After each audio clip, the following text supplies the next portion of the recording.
કોલેજમાં હતા 5 વર્ષ પછી શું? છેલ્લા 1.5 વર્ષથી તું અને ધારા બંને જુદા રહો છો. ધારા એના ગામડે ને તું વડોદરા. અને આ 1.5 વર્ષમાં એની જિંદગીમાં બીજો કોઈ પુરુષ નહીં આવ્યો હોય ને એની સાથે એનું ચક્કર નહીં ચાલ્યું હોય એની ગેરંટી શું? બસ મમ્મી બસ. ધારાને હું આજ પણ મારી પત્ની અને આપણા ઘરની બહુ માનું છું. અને એના વિશે ગમે તેમ બોલશે તો હું નહીં ચલાવી લઉં. અભિજીત, જેમ તને પેલી છોકરી માટે લાગણી છે ને એમ મને પણ મારી પત્ની પ્રત્યે લાગણી છે. જા શાંત થઈ જાઓ તમે શાંત થઈ જાઓ.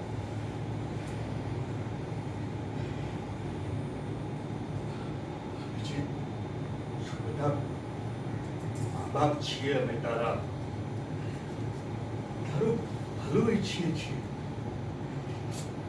તારી ચિંતા થાય છે ને એટલે કહીએ છીએ તને બેટા. અમને કઈ શોખ નથી થતો. સોરી પપ્પા, સોરી મમ્મી. પ્લીઝ તમે મને સમજવાનો પ્રયત્ન કરો. તમે લોકો આવી રીતે જતા રહેશો તો થારાના મમ્મી પપ્પાને કેવું લાગશે? અને છોકરી સાચે કોઈ મુસીબતમાં હશે તો તમે એના વિશે તો વિચાર કરો. જલ્દી આગળ આવી ગઈ.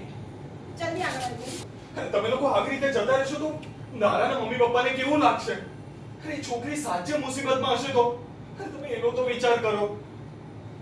એટલે અમે ન જઈએ? ના. બેટા તને હજી પણ એમ છે કે એ છોકરી પાછી આવશે? હા. અભિજીત બેટા જરા વિચાર કર. એ છોકરીને તારી સાથે લગ્ન કરવા જ નહોતા. નહીંતર જે છોકરી પોતાના લગ્નના દિવસે જ આમ ઘરેથી જતી રહે, પોતાના મા-બાપના આબરૂની ચિંતા કર્યા વગર, અરે નક્કી કંઈક હશે. અને કંઈક શું છે એ જો હું તને કહીશ ને તો તને ખોટું લાગશે. બેટા જરા ઊંડાણપૂર્વક વિચાર કર. અને હા, ત્યાં જઈને કંઈ સમજાવવાની જરૂર નથી. તારા હાથમાં જે એની સગાઈની વીંટી છે ને એ પણ હોટલના કાઉન્ટર પર મૂકી દેજે. આપણે એમનું કંઈ જ નથી જોઈતું.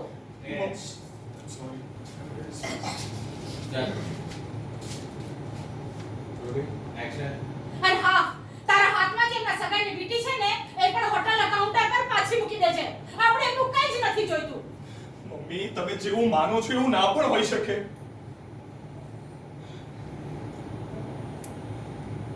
બની શકે એવું. પપ્પાનું છે. Rolling action. અને તારા હાથમાં જે એમની સગાઈની વીંટી છે ને એ પણ પાછી આપી દેજે. હોટલના કાઉન્ટર પર મૂકી દેજે. આપણે એમનું કંઈ જ નથી જોઈતું. મમ્મી તમે જેવું માનો છો એવું ના પણ હોઈ શકે.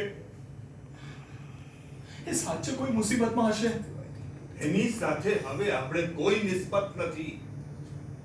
એ છોકરી પાછી પણ આવશે ને તો પણ અમે તારા લગ્ન એની સાથે કરવા માટે બિલકુલ તૈયાર નથી.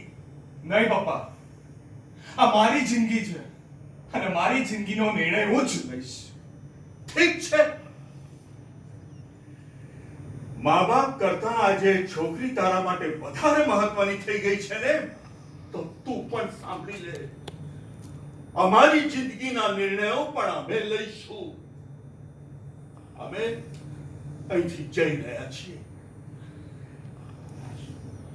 અને તારી સાથે પણ હવે અમારે કોઈ સંબંધ નથી.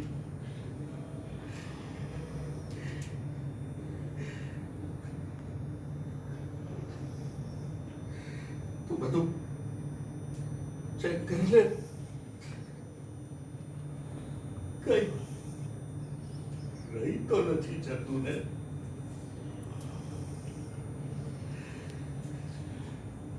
Sorry sir.